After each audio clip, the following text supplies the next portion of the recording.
1. Their theme song is as forgettable as a Tuesday morning. 2. The outfits. Where's the matching aesthetic? They look like they raided different thrift stores. 3. No unified logo or merch. They lack the iconic branding.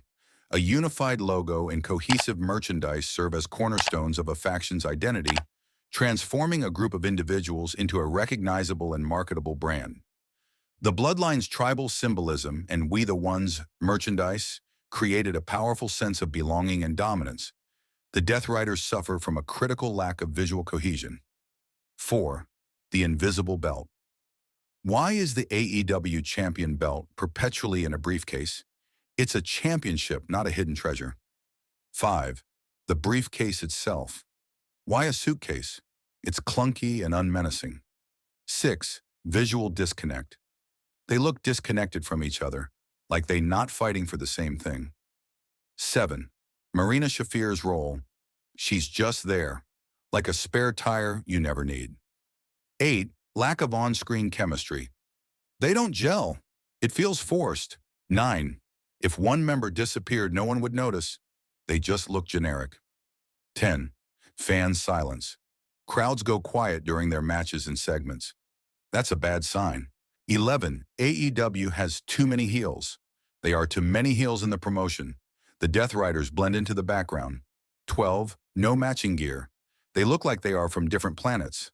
13. The Death Riders name. It sounds generic and lacks impact. 14. Lack of a signature. Taunt pose. Nothing to make them stand out. 15.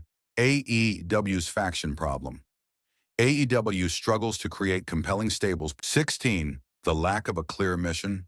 What are they even trying to achieve? A faction's success hinges on a clearly defined mission, providing narrative drive, fostering fan engagement, and enabling character development.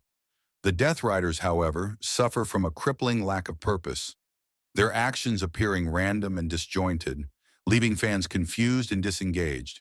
This ambiguity squanders potential storytelling opportunities, as there are no clear stakes or objectives to drive compelling narratives. Unlike the Shield's fight against injustice or the Bloodline's pursuit of dominance, the Death Riders' absence of a mission renders their actions meaningless, failing to establish them as a significant threat and ultimately hindering their impact and fan investment. 17. Random attacks.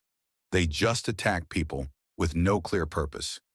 18. Confusing promos. Their promos leave fans more confused than enlightened.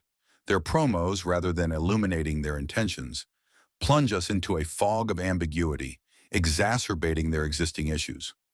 Where promos should serve as a conduit for storytelling, character development, and fan engagement, the Death Riders' cryptic and disjointed messages leave viewers perplexed. This lack of clarity not only hinders the advancement of their storylines, but also squanders opportunities to build heat and establish emotional connections with the audience. 19. No memorable feuds. Their feuds are forgettable and lack impact. The Death Riders' inability to craft memorable feuds is a critical flaw, rendering their presence in the wrestling landscape largely inconsequential.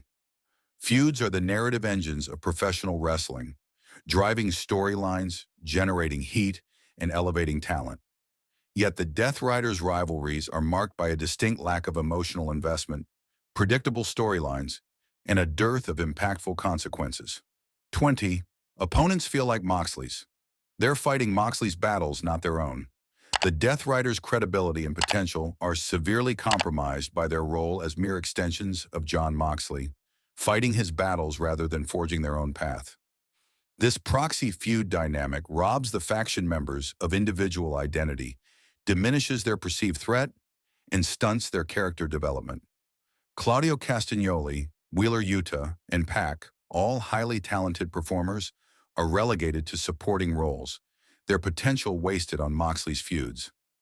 Marina Shafir's presence becomes even more inconsequential, lacking any discernible purpose. 21. Lack of star power. Only Moxley feels like a main eventer. 22. No clear explanation for the belt's absence. The briefcase is a mystery.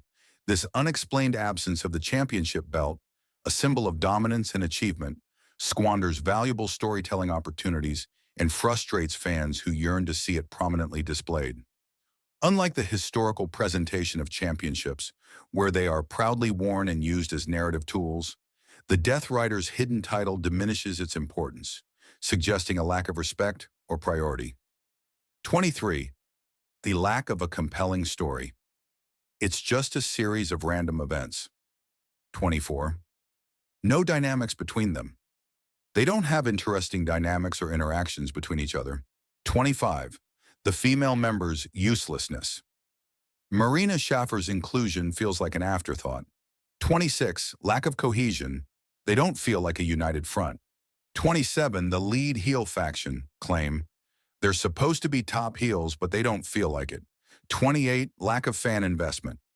Fans just don't care. 29. The Shield comparison. The Shield felt like a brotherhood. The Death Riders feel like co-workers. 30. Lack of babyface opposition. There aren't enough strong babyfaces to challenge them. 31. The Death Riders' lack of clear direction. They are wandering around. 32. Their booking is confusing. The overall booking of the faction is muddled and lazy. 33. It feels like they are throwing things at the wall and seeing what will stick. 34.